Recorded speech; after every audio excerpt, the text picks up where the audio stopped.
Welcome to Venice West. We want to thank the co-owner Rob for the Zappa poster and Freak Out Hotspots map on the entrance. You know, most rock clubs have like Elton, Bob, and Bruce Springboard. Can you believe you walk into this club and you see a picture of Frank Zappa? Where is that at? I am Gerry Fialka Seltzer, and I'm known by many names. This is the history of Frank Zappa in Venice, California, and tales of the Zappa hotline. I was a shrink for Zappa fans. They'd call up 818 Pumpkin and go, all the kids in my high school like the Beastie Boys and Van Halen. I like Zappa. Am I okay? And I'd go, yes. This show is dedicated to my wife, Susie Williams, who sang the composition Yo Cats, which was written by Tommy Mars, who lives right down the street, and Frank Zappa. Susie and Tommy did a cover at Cantor's Kibitz Room, where Frank and Phil Spector used to hang out. This was October 11, 1997, and you can watch it on YouTube. It is incredible. Tommy creams his jeans every time he sees it. Now, Susie, at the age of sweet 16 at Gridley High School in Northern California, she performed an avant-garde dance recital acting out the inflating of a balloon, then deflating it, all to the sizzling beat of Frank Zappa and the Mothers doing Louie Louie at the Royal Albert Hall in London. Whoa!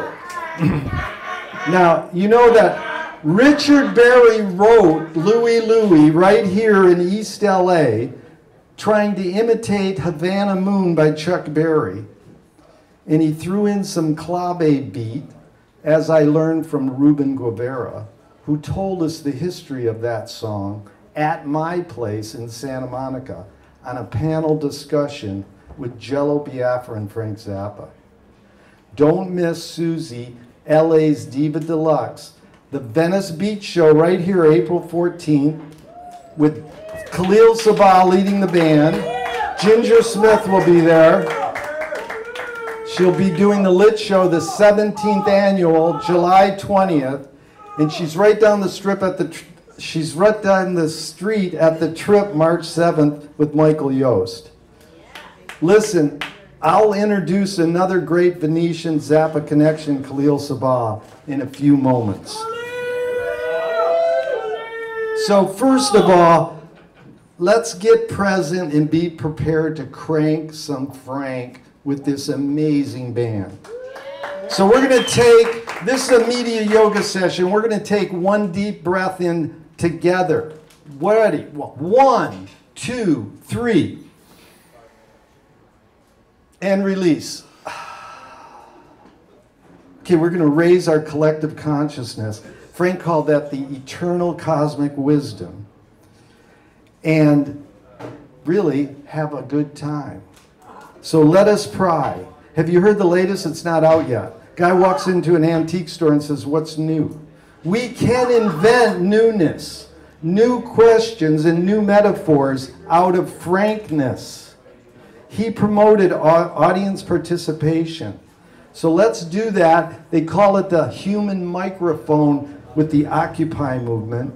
And it's really rooted in the call and response of the American black culture, jazz, blues, and gospel. So I'm going to say a Frank Zappa line, and then you repeat it with a lot of gusto. Nothing is what I want.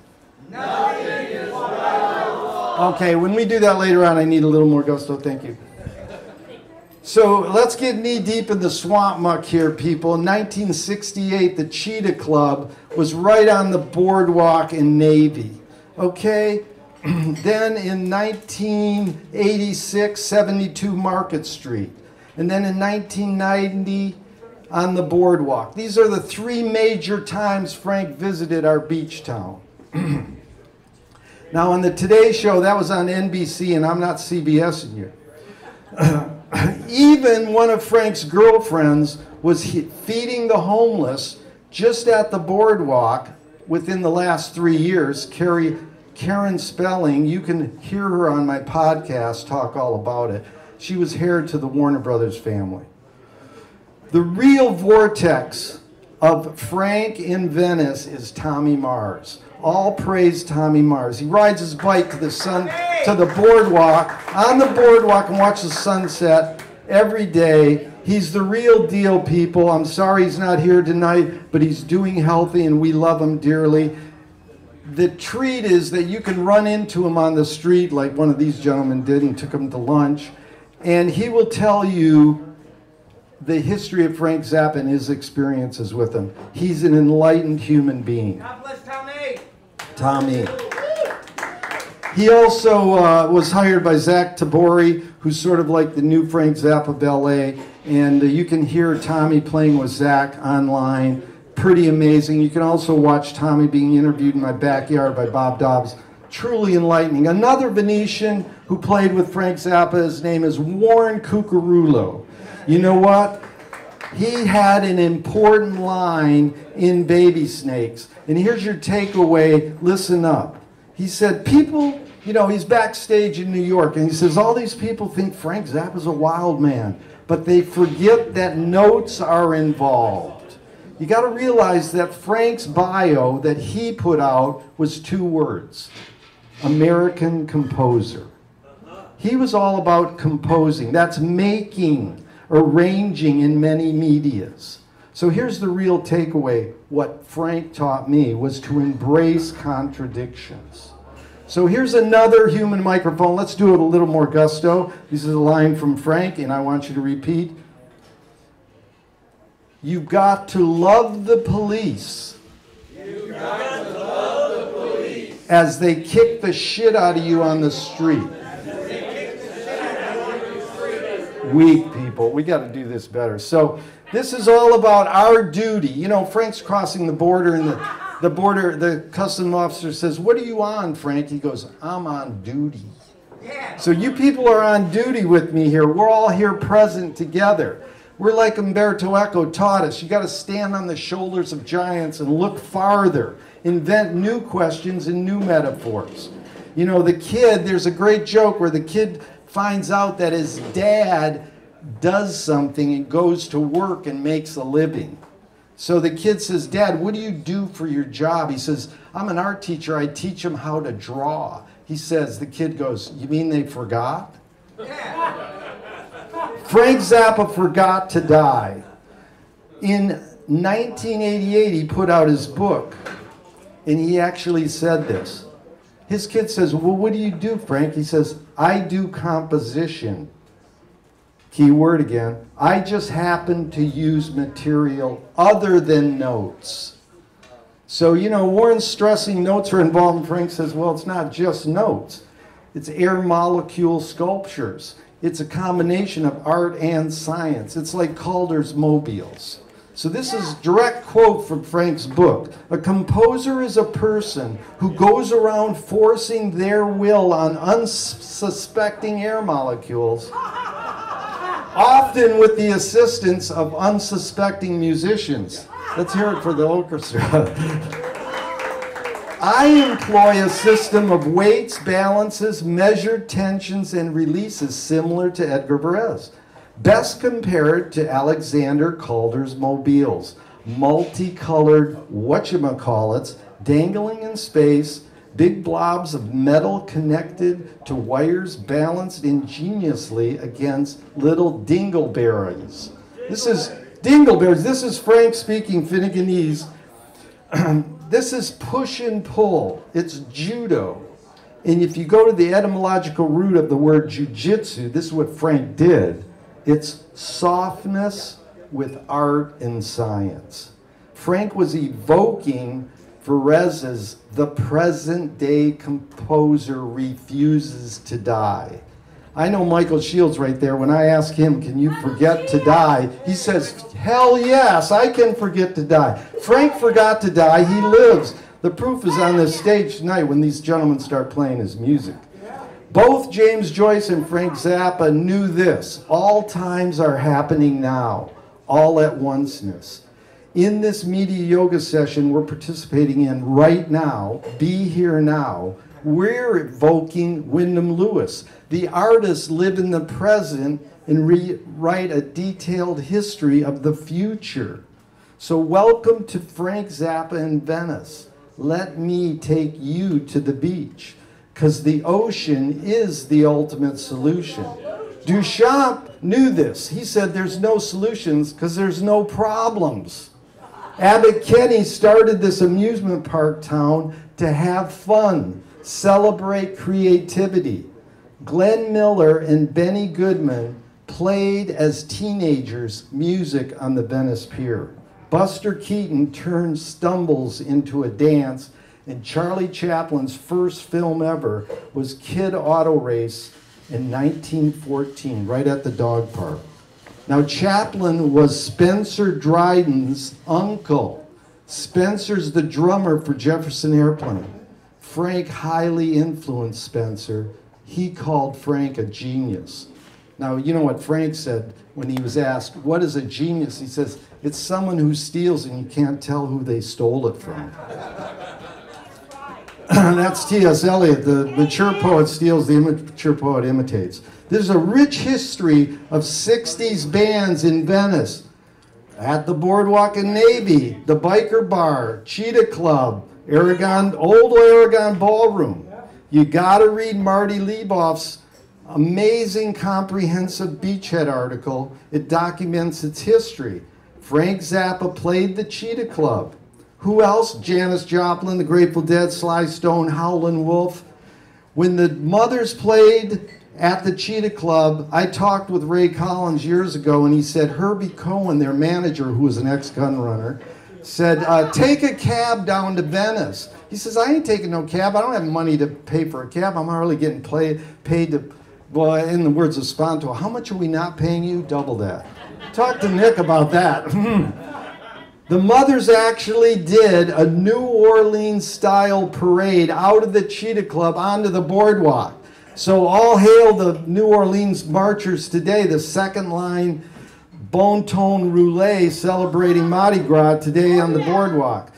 And so the house band at the Cheetah Club was Alice Cooper. Frank produced their first two albums. He also produced the GTO's Girls Together Outrageously, an all-women's band that played the Cheetah Club. Jeff Beck, well, I could tell you about the more fluid joke, but I'll have to tell you later. Frank partied with Gail at the Cheetah Club. The Doors played there. They wanted Frank to produce them. Like many of these superstar groups, the B-52s wanted Frank to produce them. Devo wanted. And then they all get Brian Eno eventually. But when Devo left their cassette in Frank's mailbox, he said, you better go back to the garage you recorded this in. So Frank was good at satirizing all these big rock groups, like, you know, the song Whip It Good. I like that song. It's pretty good. And it's in the song, or they say Whip It Good in the song Teenage Wind. And here's how Frank satirized. Instead of saying Whip It Good, he said Sniff It Good, referring to airplane glue. Teenage Wind also spawned a group today for you younger folks, Thundercat.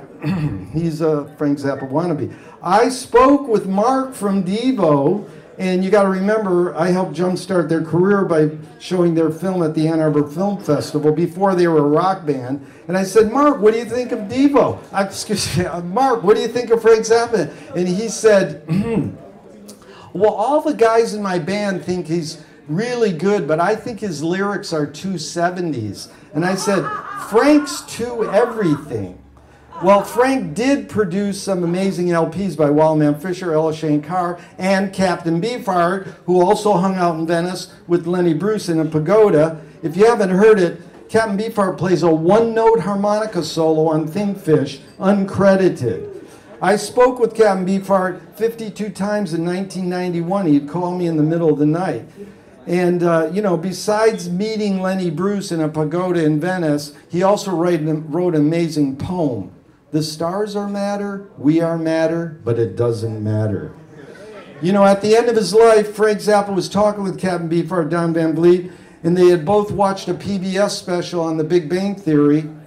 And Frank says to Don, what do you think happened before the Big Bang? And he goes, the big. This all evokes Al Flipside that spawned every major person in LA. Al Flipside says, don't sell out, sneak in. Another great screenwriter here in LA, Paul Schrader, wrote Taxi Driver. He says the role of the artist is to attempt to fail, but the role of the artist is to attempt to sell out, but fail. Frank didn't have any brown lipstick in his makeup kit. So here we go with another call and response. Could you give me a little more energy time this time, people? Here's the first line from Frank. I'm a failure. I'm a failure. But I'm not a miserable failure. But I'm not a miserable failure. Thank you. That was a little better. In 1986, at 72 Market Street, we had this amazing, fun, casual talk with Frank. And he played tapes of his latest music. You can read about it in the LA Times archives, and there's actually a tape that exists of it. He was playing from Porn Wars and Dangerous Kitchen. It was very intimate. The venue was owned by Dudley Moore, Tony Bill, and Liza Minnelli. How's this for a wild connection? She hired the Persuasions, 5 black dudes from Brooklyn who could really sing. They were backup singers for people like Joni Mitchell and Paul Simon. They first got signed by Frank Zappa on his label. He heard them sing the doo-wop classic, Drip Drip, over the phone and signed them. The 1958 song was written by Jerry Lieber and Mike Stoller. Jerry lived in Venice, right on the boardwalk in some fancy house, because these guys wrote all the great rock and roll songs. You know what they are, Hound Dog. The Beatles, Elvis, and even Big Mama Thornton did their songs.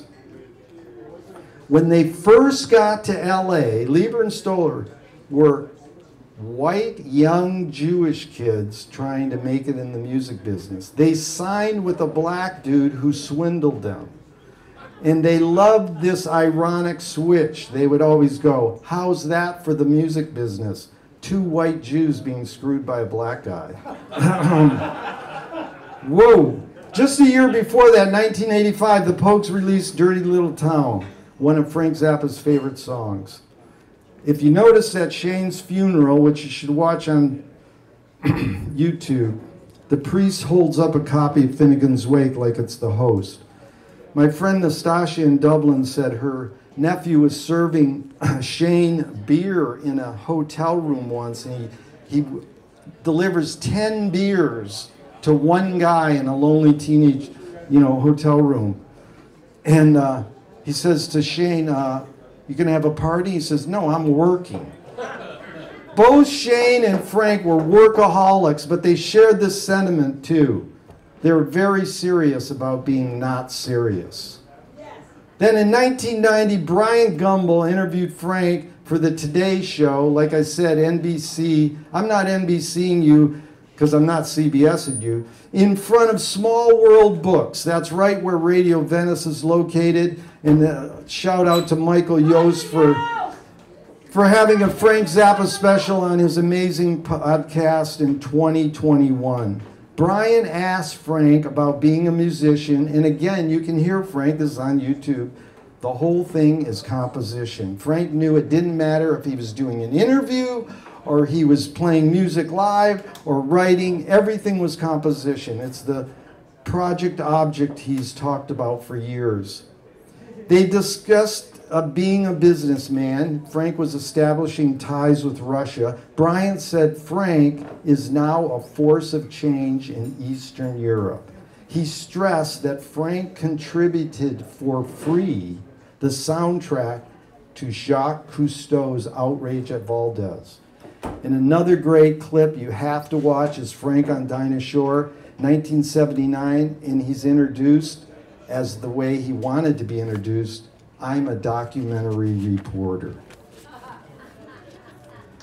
There's lots of new YouTube footage to check about Frank in Venice.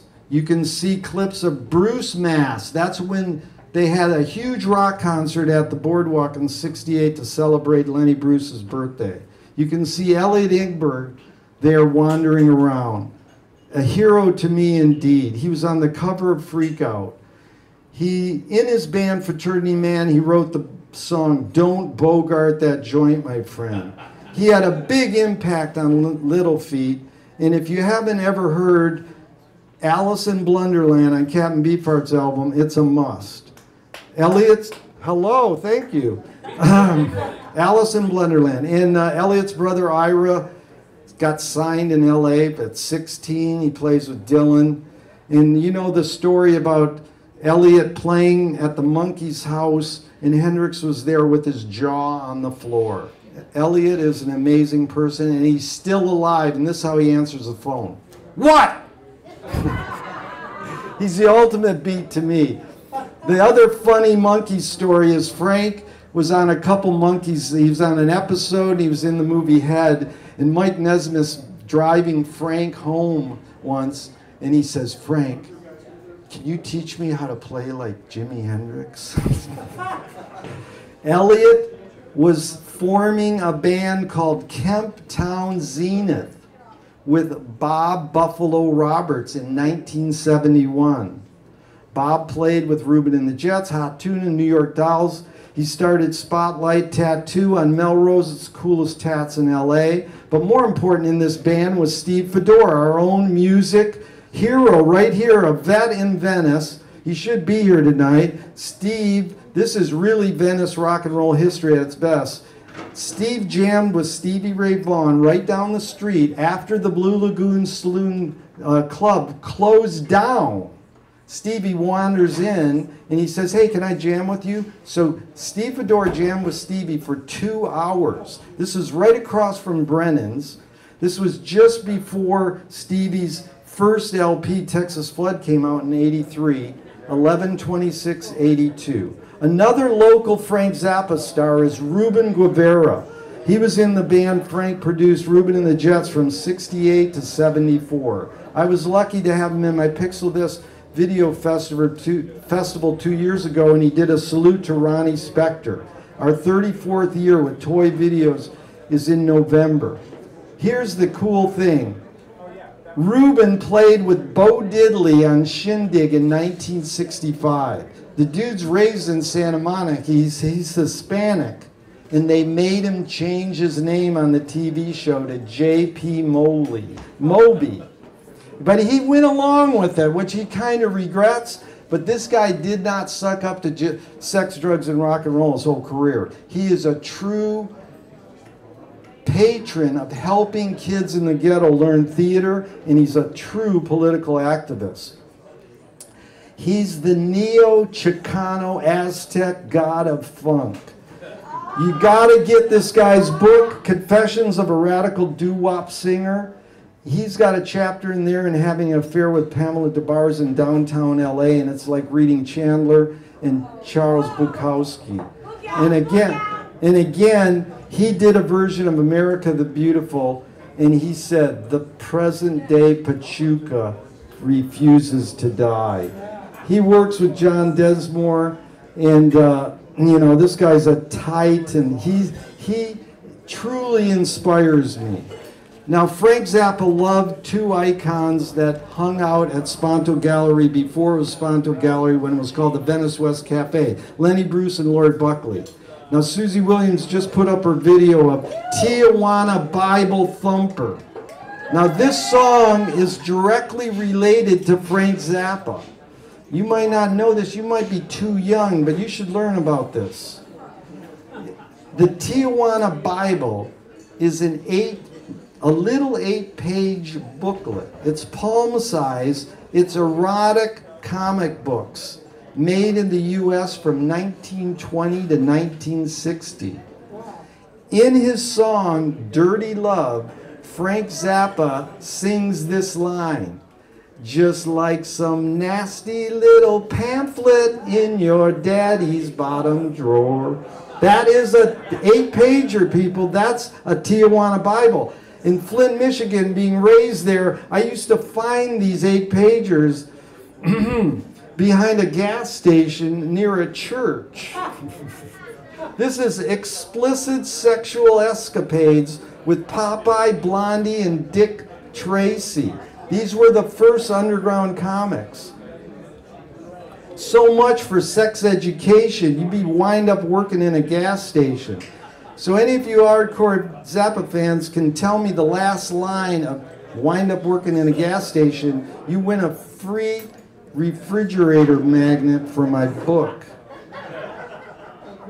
This melody, yeah, does anyone know that? You come up to me later and tell me if you know the last line to wind up working in a gas station. Now this nasty little melody, just like some nasty little pamphlet in your daddy's bottom drawer, you can hear this alluring melody on my new song, Mainline My Funk, co-produced by Tyler Bartram, and you have to see his tutorials on Zappa. They are essential. Frank utilized the kazoo a lot. In fact, there was a kazoo store when I was working for Frank on Melrose. That's all they sold. And I said, Frank, why don't we sell kazoos? And he says, okay, let's do it. And we'll have printed on them, blow it out your ass. Now, I jammed with Amit and Dweezil when they were very young on kazoos. And me and Amit used to compare diva scars. She used to, like, scratch her arms. And, but she grew up to be a very sensitive woman. And you can hear me talking about her recent TikTok where she's reading a mean Tyro and crying. Now, Amit succeeded being a huge Disney executive, and it was in 2013 when David James at USC screened Frank Zappa films. So I got to reunite with Gail, and I told her about when Frank at the end of his career was asked, did you eat shit on stage in a gross out contest with Alice Cooper, which he was asked way too many times in his career. And Frank responded, no, but it sounds like something Amit will do. Well, she said, he never said that. So here's the challenge to all you high-tech IT, IP, computer whizzes. We have this amazing source of every printed Zappa interview online, but we do not have every audio Zappa interview transcribed. Come on, hit the right buttons and build a program for that. Then we can power browse and search more deeply and completely when, like, maybe Frank talked about the Middle East or whatever. So again, I'm stressing what I learned from Frank was embracing contradiction. Frank Zappa said, I'm a devout capitalist. Yet when he was asked, what do you think of jazz rock fusion? He said, the only fusion I see is between the music, the musician, and the cash box. Now, New York bankers, when they were having these meetings with Frank when he started doing this negotiation with Eastern Europe trades. And this was when Frank actually visited there. And one of these bankers said, Zappa is a perfect Adam Smithian capitalist, but his biggest motivation is really to help people, not to make a buck. So there's a good example of Frank, the coincidence of opposites. This is what Frank called conceptual continuity. McLuhan calls it complex clairvoyance. There's always room to learn more and grow and develop. You set your way and then you feel like I can have suspended judgment and see the big picture. Frank was on a radio show during the censorship time, the PMRC. You know what PMRC stands for?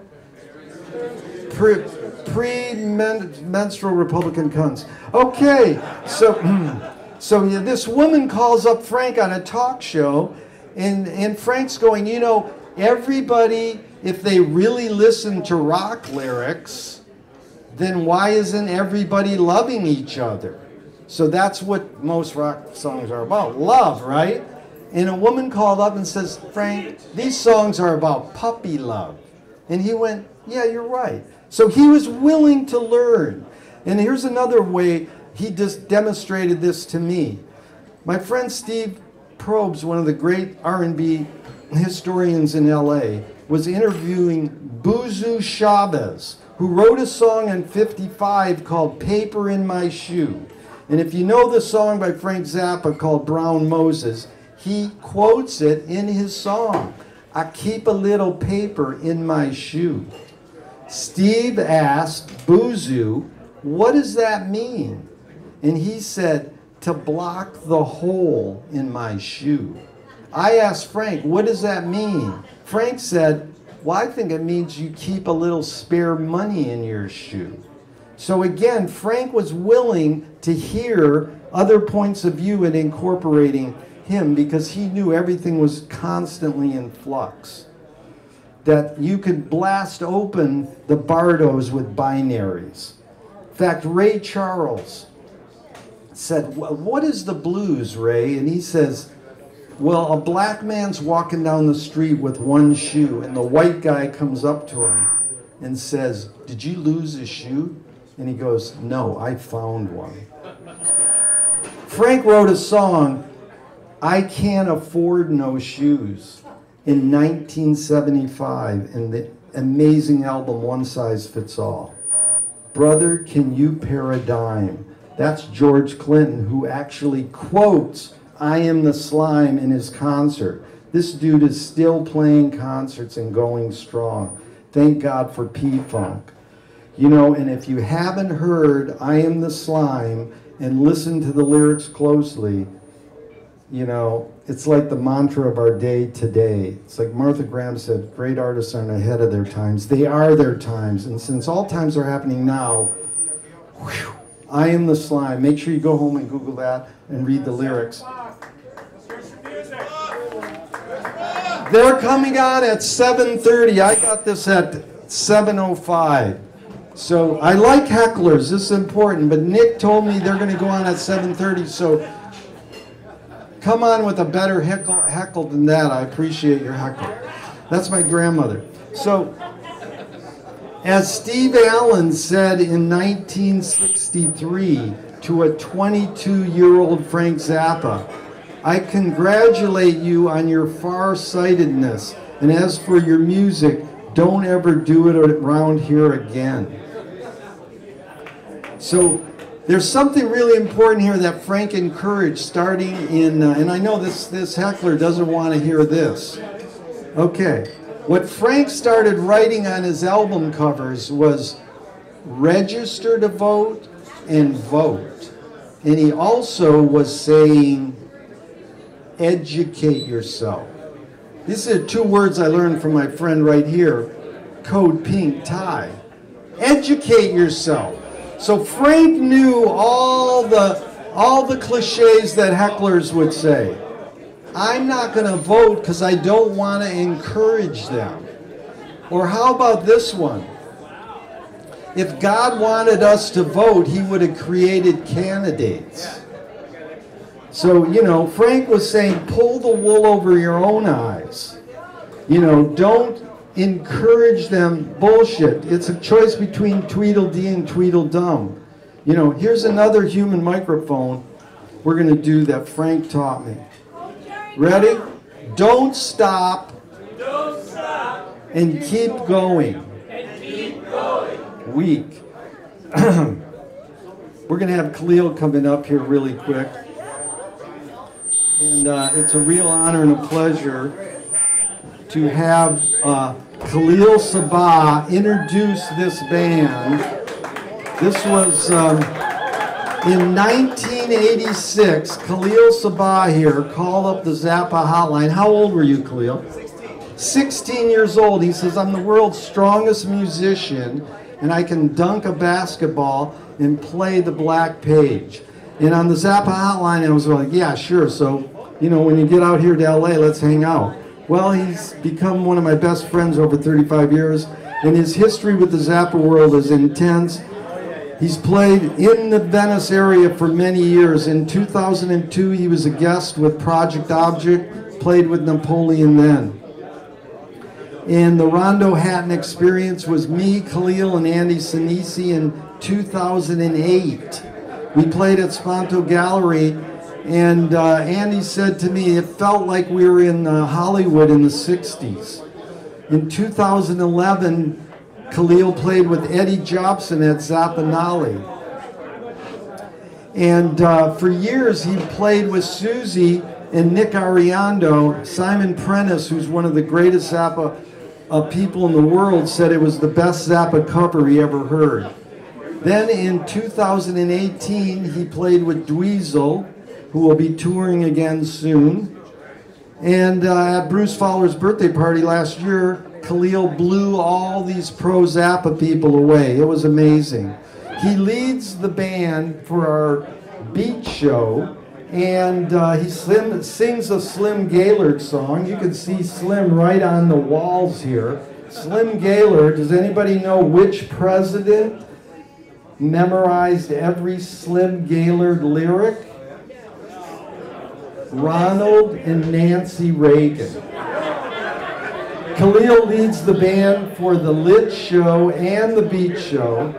He enjoys music, sports, arts and crafts. And one time, this guy's got the tape that's buried somewhere, Kahlil played Zappa melodies on the boardwalk on his Vibe for 90 minutes. The great musician who lives right down the street here, Brad Kay, heard Kahlil jamming on his piano one day, and he said, Kahlil, is that Igor Stravinsky? And Kahlil said, no, it's Frank Zappa.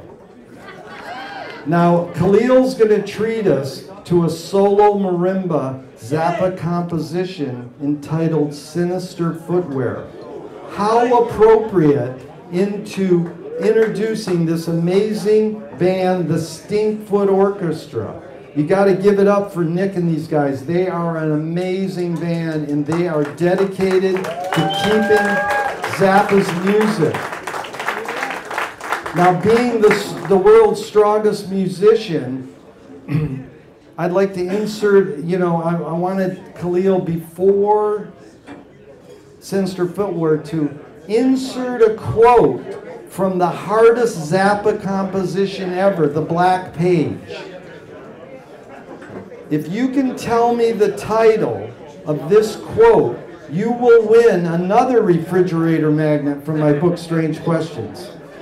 The hint of this composer, he played on the Venice boardwalk as a Cab Calloway wannabe in the band The Knights of the Oingo Boingo before he became Hollywood's biggest and best Nina Rhoda clone. Take it away, Mr. Sabbagh. Hit it, Kahlil.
Woo!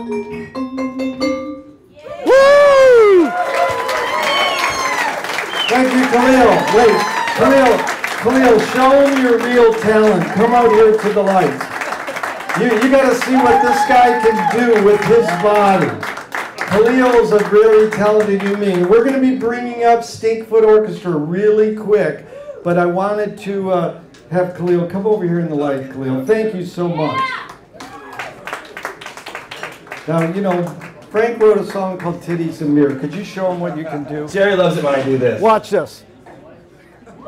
Let's give it up. Titties and Mirror. First of all, how about a hand for the West Coast's greatest natural resource, Gerry Fialka. Thank you, Kahlil. But you know, you guys don't want to hear shitty background music for another 10 minutes, so I'm going to talk for another 10 minutes, because they're not scheduled to come on for 15 minutes. So groan and moan all you want. It helps the blood pressure and you live longer. Okay, so here's what happened at the Palace. You know, when Frank played the Palace many years ago, it was like 6 nights in a row, and he had all 3, Ike, Napoleon, and Ray White. And I don't know, look it up online. I don't have it memorized. Someone probably knows. Anyways, we walk in the first night and they're playing that shitty rock club background music. You know, the kind of disco the CIA wants you to hear. And we go up to Frank afterwards and says, Frank, can we please play, because, you know, we're going to have 6 nights of this. And he made a big stink and played really good music. You know, he eventually ended up playing the Bulgarian Women's Choir before his shows, which sounds like a bunch of demented nuns. But believe me, he knew it. That was one concert Frank went to at the Wiltern with his family, was the Bulgarian Women's Choir. But this venue right here has a lot of Venice history, too. You know, the Doors used to play here. Gregory Hines used to play here. Dwight Yoakam's guy was at a recording studio here. I recorded with John Truby, The Ugly Janitors of America here. It's got a lot of history.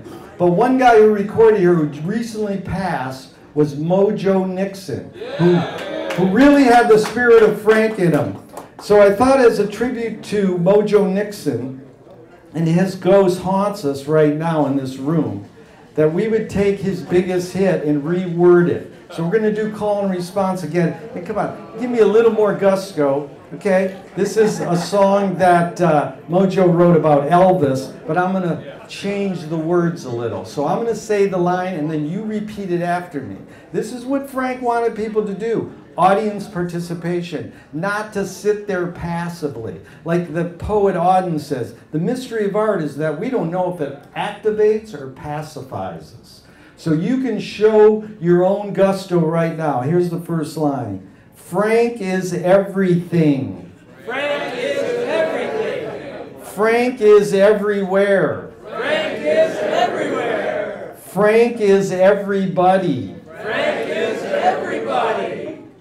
The big Z The big Z is inside you is inside you and me. and me. Are there any questions?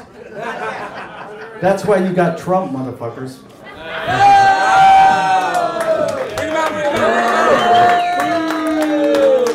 Thanks, Nick.